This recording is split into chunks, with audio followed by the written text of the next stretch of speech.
Olá, shalom, shalom de Deus para você.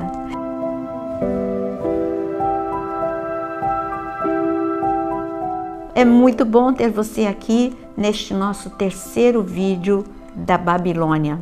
Nós começamos, no primeiro nós falamos sobre a região da Mesopotâmia e toda a importância, o berço da humanidade, tudo o que aconteceu desde Babel até os patriarcas. No nosso segundo vídeo, nós falamos sobre os sumérios entrando nos assírios, a importância de Nínive, e você conseguiu ver comigo também o surgimento dos caldeus da Babilônia e até a deportação, as 3 deportações dos habitantes de Judá. Nós agora, nesse terceiro vídeo, nós vamos falar sobre como foi para o povo de Israel deportado e agora exilado ali na Babilônia, como foi viver os 70 anos que Deus determinou como juízo devido ao seu esfriamento e ao abandono do Senhor. Quando nós lemos Jeremias capítulo 29, o Senhor, ele através do profeta Jeremias, porque Jeremias, Ezequiel e Daniel, eles eram conterrâneos. E aqui você vai ver o que Deus ordena para o povo que está no exílio. Qual é o comportamento? No versículo 5 em diante. Ele diz: construam casas e morem nelas, plantem pomares e comam seu fruto, casem e tenham filhos e filhas, escolham esposas para os filhos de vocês, deem as suas filhas em casamento para que tenham filhos e filhas, aumentem em número e não diminuam aí na Babilônia. Procurem a paz da cidade para onde eu os deportei, orem por ela ao Senhor, porque na sua paz vocês terão paz. Agora o versículo 10, assim diz o Senhor, logo que se cumprirem para a Babilônia 70 anos, atentarei para vocês e cumprirei a promessa que fiz a vocês, trazendo-os de volta a este lugar. Eu é que sei os pensamentos que tenho a respeito de vocês, diz o Senhor, são pensamentos de paz e não de mal, para dar-lhes um futuro e uma esperança. O que o Senhor ensinou aqui para os exilados na Babilônia, ele estava dizendo: esse juízo tem um tempo, e esse tempo são 70 anos. Durante esses 70 anos, não fiquem presos ao passado, não fiquem desanimados, vocês vão plantar, vão colher, vão casar, e vocês fiquem firmes na esperança. Orem, porque o tempo de sair da Babilônia vai chegar. Os exilados fizeram isto? Em parte, porque como eu expliquei já anteriormente, eu disse que o problema do exílio da Babilônia é justamente por não ser um exílio, por não ser uma escravidão dura como foi a do Egito, com sofrimento, com castigo, com morte. Era um exílio, olha, eles tinham a liberdade de construir casa, de continuarem casando, de continuarem plantando. Era um exílio, digamos que confortável. O que eles tinham era saudades da sua terra, o que eles tinham era o afastamento da sua terra, a destruição do templo, essa tristeza que eles tinham. Mas Deus disse: aguentem firme e orem, porque esse tempo vai passar. Durante esses 70 anos, é lógico que muitos esqueceram e a maioria esqueceu de orar, mas nem todo mundo. Deus sempre conta com um remanescente. E Deus tinha um grupo muito especial, um grupo de Daniel com os seus amigos. E eu quero que você abra no capítulo 1 de Daniel para você ver o que aconteceu durante porque a Babilônia está no auge. Quem olhasse para a Babilônia diria: este reino nunca será abalado e nunca será destruído. Mas Deus tinha um juízo para a Babilônia.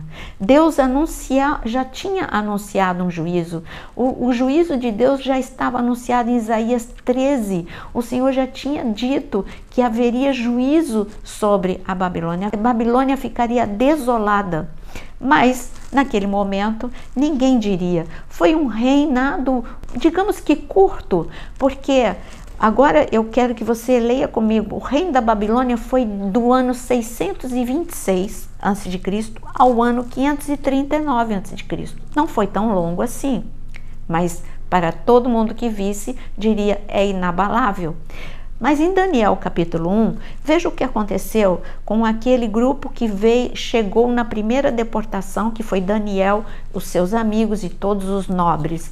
E disse assim, no versículo 3, depois o rei ordenou a Aspenaz, chefe dos eunucos, que trouxesse alguns dos filhos de Israel, tanto da linhagem real como dos nobres, jovens sem nenhum defeito de boa aparência, sábios, instruídos, versados no conhecimento e que fossem competentes para servirem no palácio real, e que Aspenaz lhes ensinasse a cultura e a língua dos caldeus. E como está escrito no versículo 5, seria por 3 anos este tempo em que Aspenaz estaria ensinando a cultura e a língua. É claro que está falando da língua dos caldeus, da cultura dos caldeus, mas essa passagem é um pouco mais profunda do que isso. O que realmente queria implantar era a cultura, não era a cultura do céu, era a cultura do mal, na mente, no comportamento, no caráter destes jovens. Mas esses jovens estavam com uma vida com Deus blindados e eles não permitiram que essa cultura do mal, essa cultura do inferno entrasse nem na mente, nem no coração deles, nem interferisse na vida deles com Deus. Isso fica muito claro. Deus os recompensou por essa fidelidade e eles foram exaltados e considerados os mais sábios entre os mais sábios da Babilônia. Eles ficaram em destaque. Isto acontece no capítulo 1. Agora, no capítulo 2, nós encontramos Daniel ainda debaixo do reinado de Nabucodonosor, e ele próprio, Nabucodonosor, tem um sonho. E esse sonho é com a estátua de Daniel, assim conhecida por nós.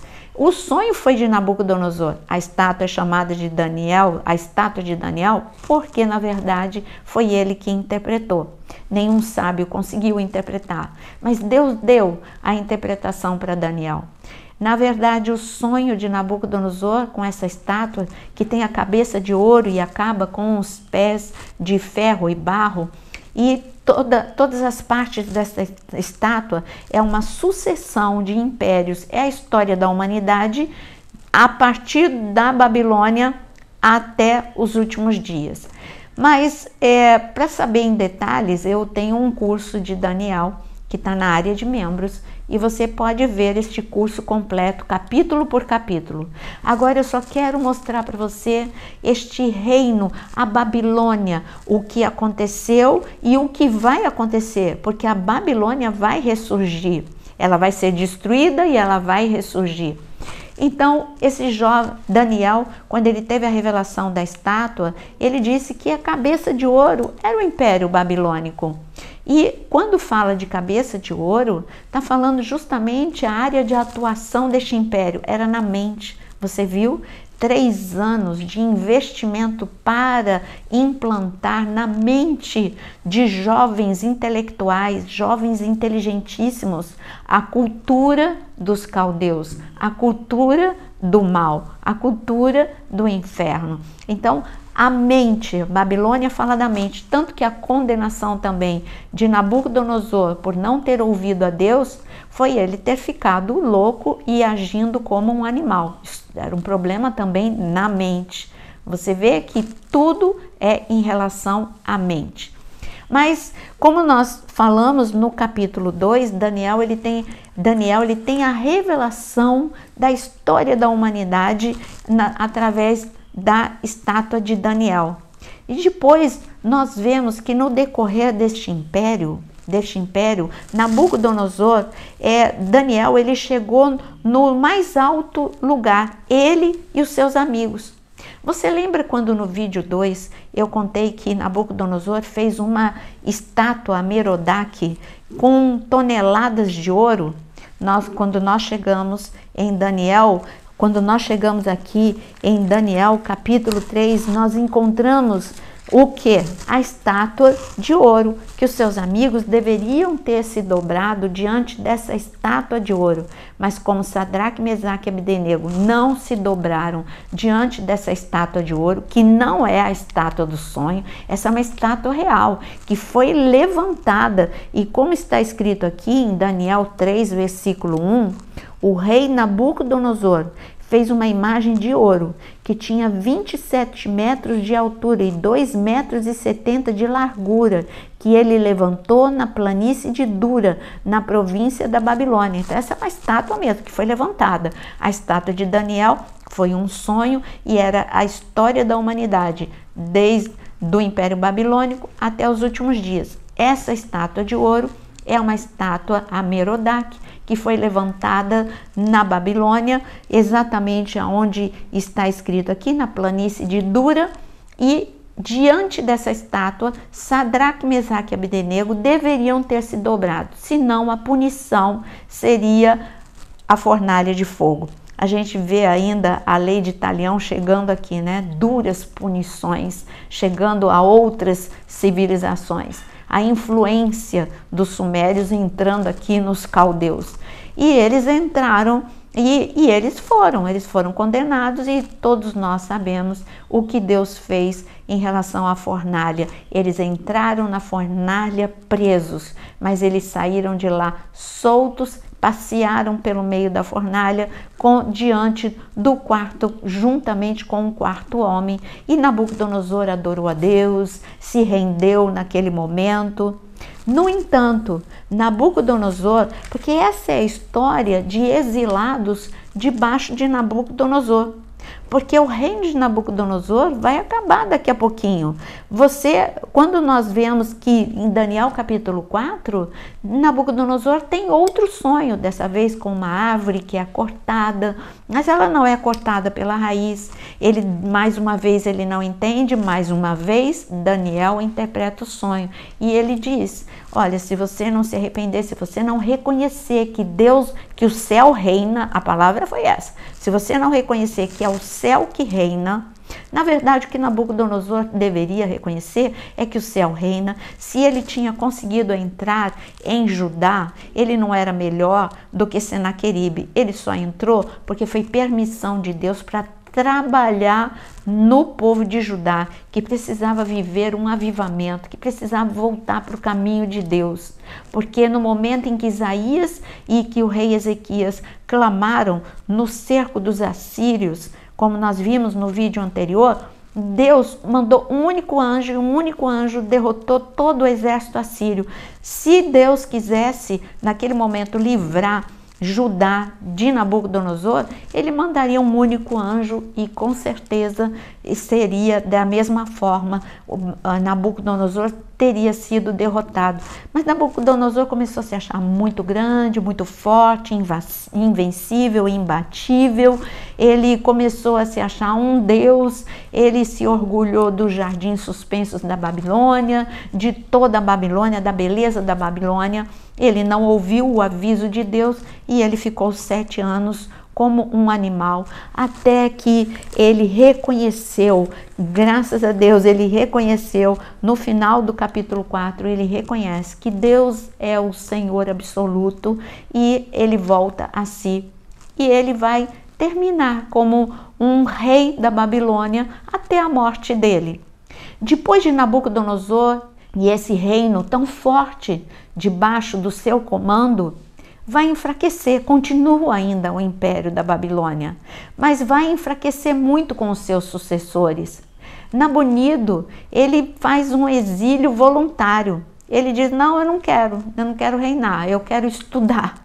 Então ele fez um exílio voluntário, foi estudar religião, foi estudar história. E ele deixou o reino para Belsazar. Então, Nabonido, que deveria estar reinando, ele deixou para Belsazar. Belsazar não teve, porque nós vemos os altos e baixos de Nabucodonosor, né? Momentos em que ele reconhecia Deus como Senhor, e ele respeitava Deus, como foi quando ele ouvia as revelações de Daniel, ou quando ele viu o quarto homem na fornalha de fogo, ou quando ele, depois que ele ficou louco e se comportando como um animal, quando ele reconheceu que só Deus é o Senhor. Então você vê que Nabucodonosor, ele tem os seus altos e baixos. Mas Belsassar, além de um reinado muito fraco, porque esse é o fim do Império da Babilônia. Nós falamos do início do Império da Babilônia. Agora nós estamos falando do fim do Império da Babilônia, porque é com Belsassar que vai acabar. Você já está aqui no capítulo 5. É nesse momento que Nabucodonosor já morreu, Nabonido está no exílio voluntário e Belsassar está no governo.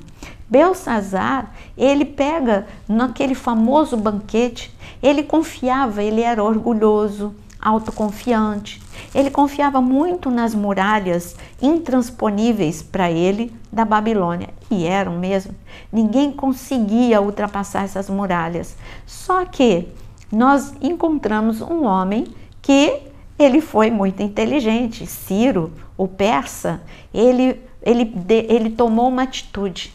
Enquanto Belsassar estava num banquete, profanando com os cálices de ouro do templo de Deus, ali adorando a deuses, num banquete de total desrespeito a Deus, onde havia todo tipo de abominação naquele banquete, enquanto ele estava sossegado, achando que o Império da Babilônia nunca seria destruído, ele só não sabia que Deus já tinha dito que esse império seria destruído. Havia uma sentença de Deus e ele não reconheceu Deus como Senhor absoluto, então Deus deu a sabedoria para Ciro, o persa, ele desviou o rio que entrava por debaixo dos portões da Babilônia, e ali os seus guerreiros, enquanto Belsassar estava naquele banquete de profanação, e Deus escreveu com o seu dedo uma condenação na parede enquanto estava o banquete, e logo chamaram quem? Daniel, para poder revelar o que estava escrito na parede.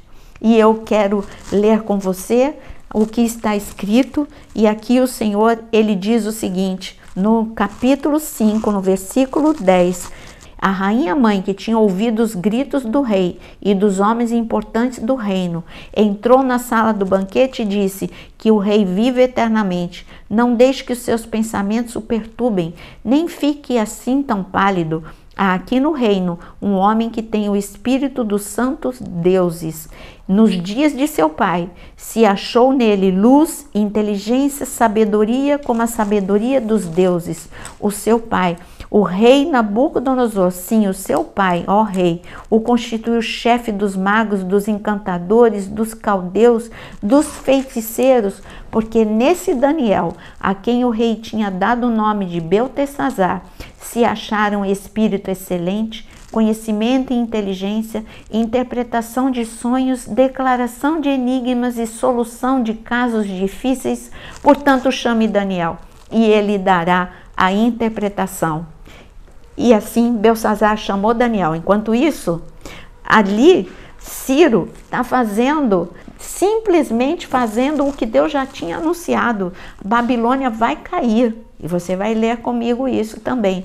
Mas naquele momento em que ele entra, eu quero ler com você o que Daniel interpretou. Daniel olhou e ele disse o seguinte, a interpretação da frase, que é mene, mene, no versículo 25 de Daniel 5, mene, mene, tekel, parsim, significa o quê? Significa que essa é a interpretação. No versículo 26, ele diz, Deus contou os dias do seu reinado, ó rei, e pôs um fim nele. Tekel, você foi pesado na balança e achado em falta, e Pérez, o seu reino foi dividido e entregue aos medos e aos persas. Então Belsassar mandou que vestissem Daniel de púrpura, que lhe pusessem uma corrente de ouro no pescoço e que proclamassem que passaria a ser o terceiro no governo do seu reino. Mas naquela mesma noite, Belsassar, rei dos caldeus, foi morto, e Dario, o Medo, se apoderou do reino. quando tinha mais ou menos 62 anos de idade. Agora você vai me perguntar, peraí, você está falando de Dario, você está falando de Ciro. Muitas pessoas falam que Dario não está nos registros históricos. Então nós precisamos parar e pensar um pouquinho. Vamos voltar. A sentença foi dada e ali o persa, aqui está falando de Dario, mas Ciro, o persa, ele conseguiu desviar o curso do rio e os seus soldados entraram tranquilamente por baixo dos portões da Babilônia. E assim, naquela mesma noite, aquele exército poderoso conseguiu abalar e destruir um império que parecia inabalável. Esse foi o fim do império da Babilônia. Mas aqui a gente vê uma transição que a gente não entende. Como assim? Ciro o persa, Dario o medo. Esse é o império medo-persa. E muitos estudiosos falam que Dario e Ciro são a mesma pessoa, porque Dario é um título. Outras pessoas falam que é uma sucessão, mas eu acho que para mim tem lógica isso, que Dario é um título e por isso é a mesma pessoa. No entanto, eu deixo o benefício da dúvida para você e você pode, qualquer uma das posições que você tomar, é certa, porque ninguém consegue provar, porque nos registros da história nós não encontramos Dario. É esse problema que acontece, mas a gente encontra Dario como um título. E aqui, quando nós entramos, agora é o fim da Babilônia. Começa a segunda parte da estátua, que é o peito e os braços de prata, que é o Império Medo-Persa. Acabou a Babilônia. E eu quero que você leia comigo em Jeremias, mais uma vez, Jeremias, porque ele anuncia este final da Babilônia. Jeremias 51 já estava anunciado. É o grande profeta Jeremias. Ele diz o seguinte no versículo 41.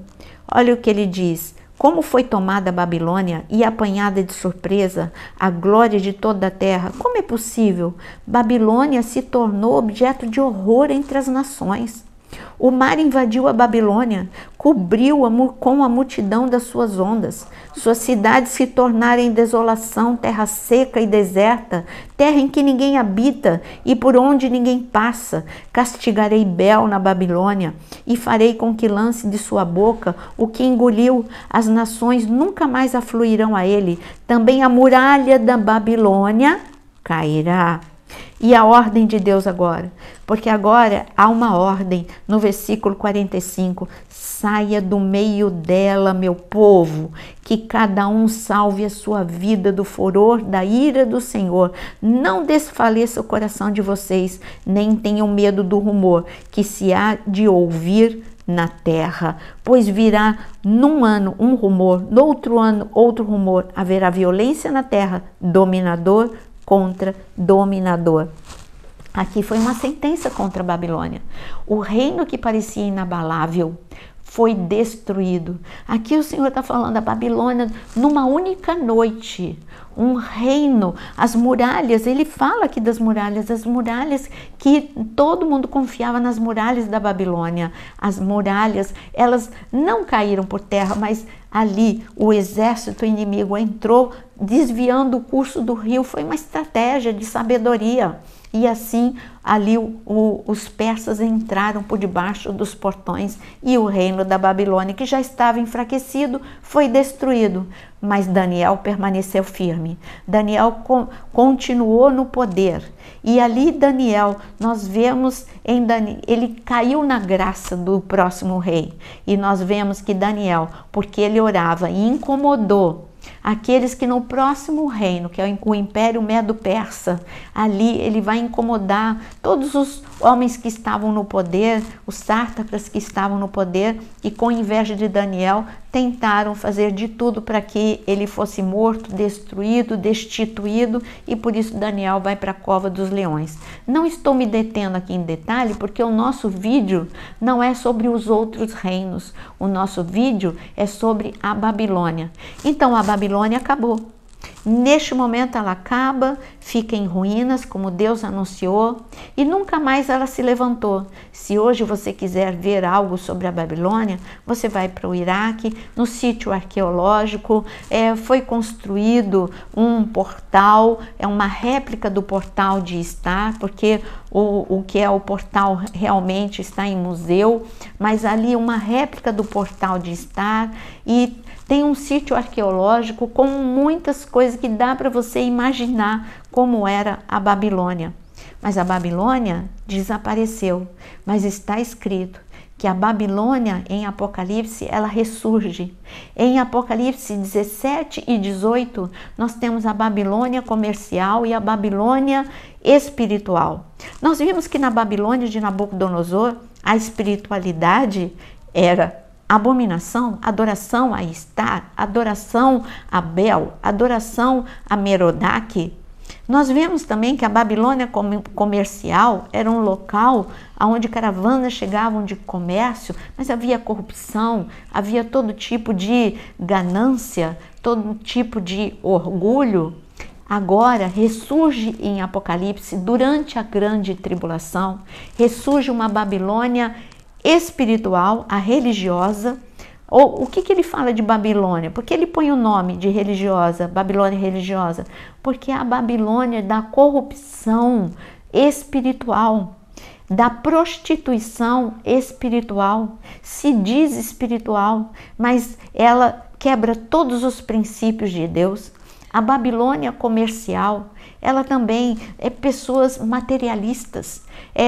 Inclusive na Babilônia comercial, há uma descrição como que o símbolo da Babilônia comercial, como de Nova York, mas Deus anuncia também em Apocalipse 17 e 18, essa Babilônia que ressurge na grande tribulação, para desafiar o meu reino, o meu governo, ela vai ser destruída, como foi a Babilônia de Nabucodonosor e de Belsazar.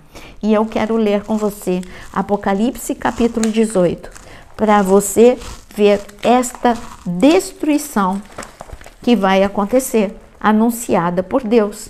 E ele diz o seguinte, Apocalipse 18, no versículo 1. Depois dessas coisas, vi descer do céu outro anjo que tinha grande autoridade, e a terra se iluminou com a sua glória.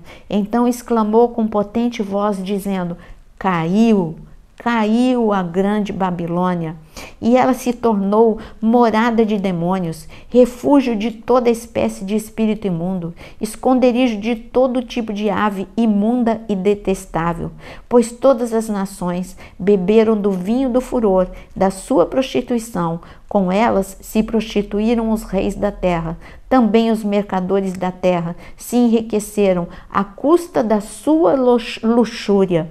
Ouvi outra voz dizendo, a mesma ordem de Jeremias: saiam dela, povo meu, para que vocês não sejam cúmplices em seus pecados e para seus flagelos não caiam sobre vocês. Este aviso, nós vimos duas vezes o aviso: saia, povo meu, da Babilônia.